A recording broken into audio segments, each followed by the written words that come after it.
Guys, welcome back to our channel Priya all in one. तो कहो कैसे हो आप।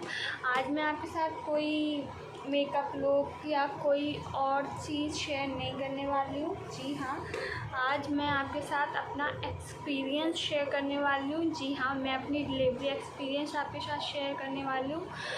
मेरे को बेबी गर्ल हुई है, ये तो आपको पता ही होगा, लेकिन ये मेरा दूसरा सी सेक्शन था। पहला सी सेक्शन भी मेरा हो चुका है 2020 में, और ये मेरा 21 में था। और पहला बेबी क्या, ये सब मैं आपके साथ बाद में शेयर करूँगी, लेकिन अभी जो है प्रेजेंट में वो मैं आपके साथ शेयर करने वाली हूँ। सो मैं आपको बताना चाहती हूँ मेरा सी सेक्शन कैसा रहा। मैं हॉस्पिटल का नेम नहीं मेंशन करूँगी, सॉरी। मैं आपको अपना ओन एक्सपीरियंस शेयर कर सकूँ। मैंने पहले सी सेक्शन कराया है तो मुझे दूसरी बार में इतना डर नहीं लगा, या ये बोल लो कि दूसरी बार में मुझे पहली बार से ज़्यादा डर लगा। यार गाइस, आप ट्रस्ट नहीं करोगे, जब मैं उस टाइम ओटी में थी और जब वो डॉक्टर्स नहीं नर्सेस मेरे आसपास थी, तो मुझे ऐसा लग रहा था मैं ये सब छोड़ छाड़ के यहाँ से भाग जाऊँ। सीरियसली मुझे एक अजीब सी फीलिंग हो रही थी, या आप बोल सकते हो घबराहट। हाँ, मुझे वैसा ही फील हो रहा था। पहले वाले सी सेक्शन में इतना नहीं था जितना सेकंड सी सेक्शन में केयरिंग हुई। पहला सी सेक्शन, या ये मान लो कि मुझे सी सेक्शन का कोई एक्सपीरियंस नहीं था, तो मुझे डर नहीं लगा। पहले आपका कोविड टेस्ट हुआ। जी हाँ, पहले मेरा कोविड टेस्ट हुआ। उसके बाद जब मैं कोविड नेगेटिव हुई तो मुझे डेट दे दी गई, और मेरा बेबी मतलब फर्स्ट बेबी को ज़्यादा टाइम नहीं हुआ था, तो मेरे जो अंदर वाले स्टिचेस थे वो अपने आप टूट रहे थे। इसलिए मेरा 8.5 मंथ मान लो या 9 स्टार्टिंग मान लो, तब मैंने अपना सी सेक्शन करा लिया डॉक्टर की एडवाइस से। सो मैं आपको बताना चाहूँगी कि मुझे कैसा फील हुआ। सबसे पहले डॉक्टर ने हमें लिस्ट दे दी थी, हॉस्पिटल लिस्ट। कुछ नहीं, उसने बस एक बोला था बेबी ऑयल लेके आना और सम ओल्ड क्लॉथ, बस। बट मैंने थोड़ा यूट्यूब से, थोड़ा अपने अड़ोस पड़ोस से जानकारी ली क्या क्या होता है, और मेरा पहले सी सेक्शन हो चुका है तो मुझे पता है कि क्या क्या ज़रूरत पड़ सकती थी। तो मैं उस हिसाब से अपना प्रेगनेंसी बैग या हॉस्पिटल बैग, कुछ भी बोल सकते हैं आप, उसको मैं रेडी करके रख दिया था मैंने। सो मैं जैसे ही वहाँ पहुँची तो सबसे पहले मैंने चेंज किया। जी हाँ, मैं अपना 2 पीस पहन के गई थी, I mean lower T shirt. फिर मैंने वहाँ जाके मैक्सी गाउन कैरी करा और पेटीकोट। जी हाँ, ये मैंने कैरी करा। उसके बाद मुझे जब ओटी में ले जाया गया तो सबसे पहले मुझे एक ड्रिप लगी यहाँ जिस तरह। सो मुझे यहाँ पे एक ड्रिप लगी और एक बोतल मुझे ग्लूकोज की चढ़ाना स्टार्ट हो गई थी। मैंने पहले ही सुबह से कुछ नहीं खाया था। मैंने सुबह मॉर्निंग में नारियल पानी लिया था और एक बनाना, क्योंकि जो मेरा पहला सी सेक्शन था उसमें मुझे नहीं पता था, तो मैंने थोड़ा बहुत कुछ खा लिया था। तो उन्होंने मना किया था कि खाना नहीं, क्योंकि पेट खाली रहता है तो उनको कम्फी रहता है ऑपरेशन में, नहीं तो पेशेंट को वॉमिटिंग करने के चांसेस ज़्यादा हो जाते हैं। तो इसलिए मैंने कुछ नहीं खाया था। तो मेरा जो बीपी था पहले 110 था, फिर वो गिरने लगा, वो 75 हो गया। तो डॉक्टर ने मुझसे पूछा, क्या तुम 2 दिन से भूखी हो, तुमने खाना नहीं खाया है? तो मैंने उनको स्माइली, मेरा नेचर ही ऐसा है, मैंने स्माइली उनसे बोला कि हाँ मैंने खाना खाया है, बट आज सुबह से मैंने कुछ भी नहीं खाया है, सिर्फ मैंने नारियल पानी लिया है। उन्होंने बोला ठीक है, कोई बात नहीं, ओके। उन्होंने बोला। फिर थोड़ा टाइम उन्होंने मुझे, फिर नर्स आई, उसने मेरे को चेंज करा, उसने मेरे को हॉस्पिटल का गाउन कैरी कराया ऑपरेशन थिएटर के लिए। और उधर आई थिंक, मुझे नहीं पता, क्योंकि जब वहाँ डॉक्टर आए तब मेरी आँखों पे पट्टी बोल सकते हो आप, वो बांध दी गई थी। तो मुझे पता नहीं चला कि उसमें मेल डॉक्टर कितने थे, या जिस डॉक्टर से मेरा ट्रीटमेंट चल रहा था वो अकेली थी, ऐसा नहीं, मुझे सुनाई सब दे रहा था। तो मुझे पता था जिस डॉक्टर से मेरा ट्रीटमेंट चल रहा था वो वहाँ प्रेजेंट थी, और वहाँ नर्सेस थी 2, और 2 या 1 मेल डॉक्टर थे। जी हाँ, मेल डॉक्टर थे। और कोई शर्म वाली बात नहीं है, क्योंकि डॉक्टर है तो है वो, अब उसमें हम कुछ नहीं कर सकते हैं। सो मेरे को लिटाया गया, मेरे को यूरिन क्लिप लगाई गई। जी हाँ, उस टाइम पे मुझे बहुत घबराहट होने लगी, मुझे ऐसा फील होने लगा कि मैं यहाँ से सब कुछ छोड़ के चली जाऊँ। लेकिन फिर मैंने एक लंबी सांस ली, मैंने अपने हब्बी के बारे में सोचा और फिर मैंने बेबी के लिए भी सोचा कि मुझे करवाना है। मेरे मन में फीलिंग आ रही थी, मैं अपनी मॉम को याद कर रही थी उस टाइम बहुत ज़्यादा। मैं अपनी मम्मा को याद कर रही थी और मैं सोच रही थी मुझे करवाना है, सब ठीक होगा, सब अच्छा होगा, शांत, मैं मन में यही सोच रही थी।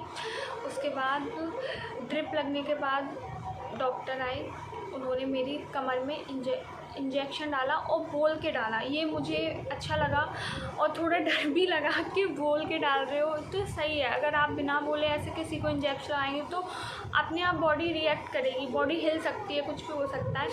तो उन्होंने मेरे ये दोनों नी यहाँ चिन से टच करवाए और एक करवट की तरफ मुझे लिटा के इंजेक्ट करा और उन्होंने बोल के करा कि हम सुई डाल रहे हैं तो आप टेंशन नहीं लेना बस।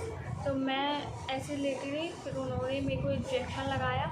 उसके बाद मेरा लोअर पार्ट पूरा एकदम नहीं है, मुझे कुछ पता नहीं चल रहा, बस मुझे थोड़ा इस तरीके से ऐसे फील हो रहा है कि मेरे स्किन पे कोई कॉटन बॉल ऐसे करके रब कर रहा है किसी लिक्विड को लेके। सीरियसली मुझे जो हमारा वाइजाइना एरिया होता है वहाँ पे मुझे ऐसा फील हो रहा था। फिर उन्होंने मेरी आइज़ बंद कर दी, उसके बाद मुझे ऐसा फील हो रहा था कि वहाँ पे कुछ हो रहा है। उसके बाद डॉक्टर आपस में बातें करने लगे फिर उसके बाद मुझे घबराहट सी होने लगी, मेरे को अजीब सा फील हो रहा, बट मैं चुप थी, मैं लेटी थी, मैं यही सोच रही थी कि सब ठीक होगा।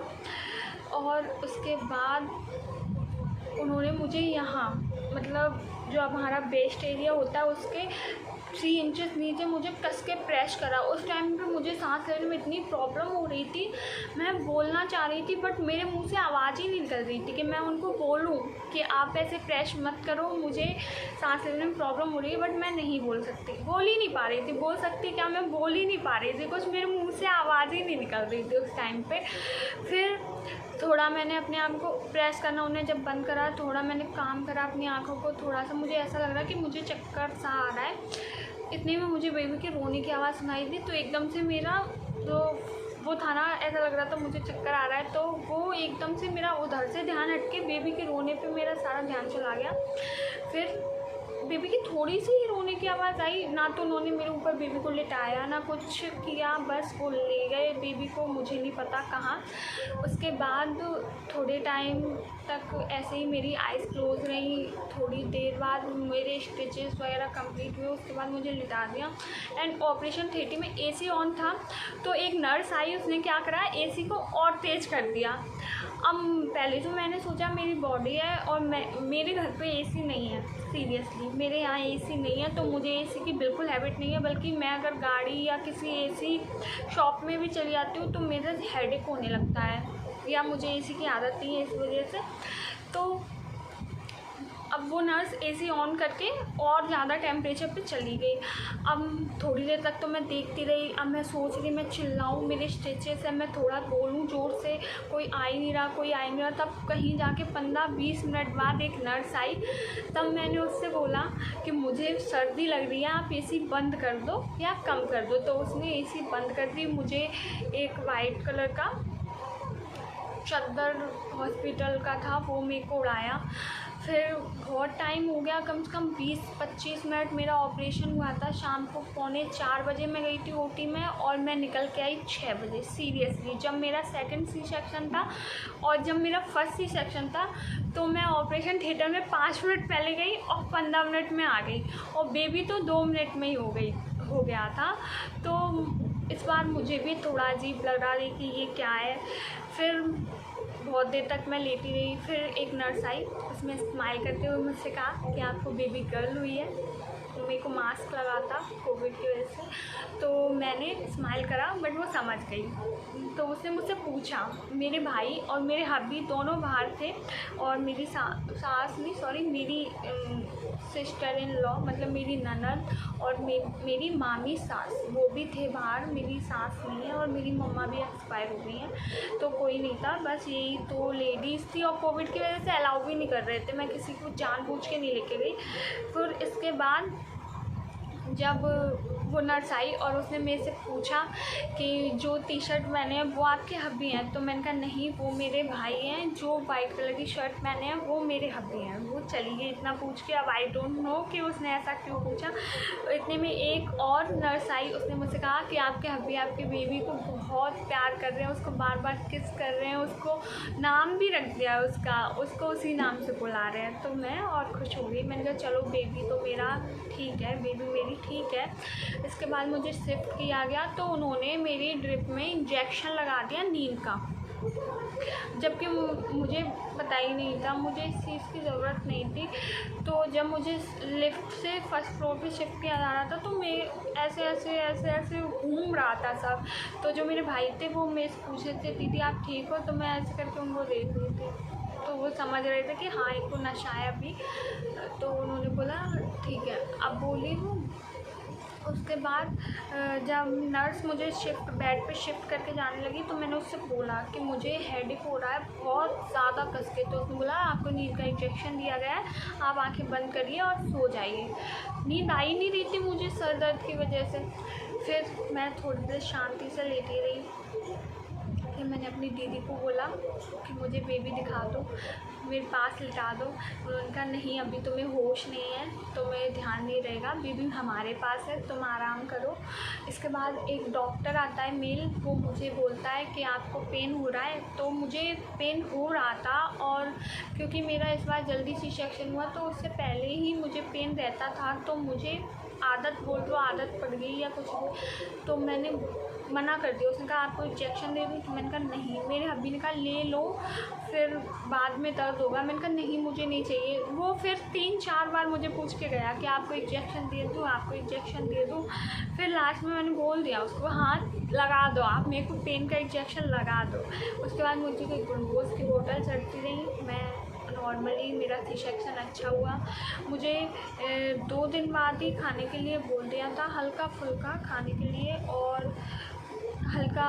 इसके बाद मेरी पहले वाले सी सेक्शन में 7 दिन वाली मेरी छुट्टी हुई थी, लेकिन इस वाले सी सेक्शन में मेरी 5 दिन में ही छुट्टी हो गई थी। होती तो 6 में, लेकिन मैंने ही डॉक्टर को बोल दिया था एज अ कोविड, मैंने बोल दिया था मैं ठीक हूँ, और मैं एक्टिव भी रहती थी डॉक्टर के सामने ज़्यादा। तो उसको ऐसा लगता भी था कि हाँ, वो खुद बोलती थी आप बहुत अच्छे पेशेंट हो, आपने बिल्कुल परेशान नहीं किया है, सब आपने हैंडल कर लिया। उसके बाद जो मेरे छुट्टी हो गई थी 5 दिन बाद, हॉस्पिटल से डिस्चार्ज दे दिया था हमने। और फिर मैं अपने स्टिचेस कटवाने गई थी आई थिंक 5 दिन बाद। हाँ 5 दिन बाद मैं अपने स्टिचेस कटवाने गई थी, तो मेरे सारे स्टिचेस बहुत अच्छे से निकले, कट गए। बट जो स्टिचेस लगाए के टैप लगाया था ना, उन्होंने जब वो टैप निकाला तो उसके साथ मेरी स्किन निकल गई एक जगह से, इतनी स्किन निकल गई। ऊपर से उन्होंने डिटॉल या सेवलॉन कुछ स्प्रे करा, तो मुझे इतना दर्द हुआ उस टाइम पे। तो मैंने उनसे ये बोला क्या मेरे स्टिचेस पक गए हैं, मैंने ऐसे ही बोला डायरेक्ट। तो उन्होंने बोला नहीं आप घर जाके आपको पता चल जाएगा। उसके बाद उन्होंने एक और पट्टी करी उसके ऊपर। उसके बाद मुझसे कहा आप 3 दिन बाद आना, ये पट्टी चेंज करा ले जाना। और फिर मैं 3 दिन बाद गई, तो उन्होंने बोला आप 2 दिन बाद इस पट्टी को निकाल देना, और नहाने के टाइम थोड़ा कवर करके नहाना, और नहीं हो तो 1-2 दिन गैप करके नहाना। तो this is my C section story. मुझे तो बेबी होने के बाद बहुत अच्छा फील हो रहा है या, और मैंने ये बात किसी को बताई भी नहीं थी इस बारी कि मैं प्रेग्नेंट हूँ। सो अगर आई होप आपके लिए वीडियो मेरा थोड़ा भी हेल्पफुल रहा हो। और मैं आपको बोलना चाहूँगी सी सेक्शन से बिल्कुल ना डरें, सी सेक्शन बहुत ही अच्छे, बस आप अपनी बॉडी को थोड़ा काम रखें और ध्यान ना दें कि ये हो रहा है वो हो रहा है, ये हो रहा है वो हो रहा है ना। अगर आप ऐसे ध्यान देंगे तो आप आपको घबराहट होगी, आपका बीपी लो हाई कुछ भी हो सकता है, आपकी डिलीवरी कॉम्प्लिकेशन हो सकती है। सो अगर आपको मेरा वीडियो थोड़ा भी हेल्पफुल रहा हो तो मेक श्योर वीडियो को लाइक, चैनल को सब्सक्राइब करना ना भूलें। Thank you for watching, love you all, bye bye.